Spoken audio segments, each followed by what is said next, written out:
Сәлеметсіздер ме? Мен сіздерге Мұқағали Мақатаевтың «Үш бақыттың» өлеңін айтып берейін.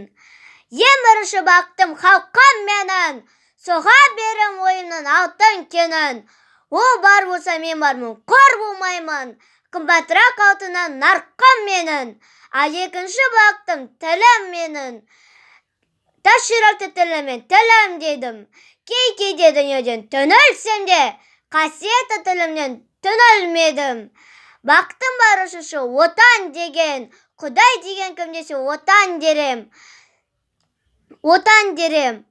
Оты сөнген жауғанда жан барсың ба? Ойланбай-ақ келдіғі отау менен. Түтін түтеді өсірбі көгері бер. Немерелер көбесін шөберелер. Жадында ұста, жақсылық күтпегейсің. От емес оқ сұрасам менен егер. Үш бірдей бақытым бар алақанда, мені бұндай бақытты жаратар ма? 3 күн нұрын төгеді аспанымнан, Атырау Алтай Алатауға.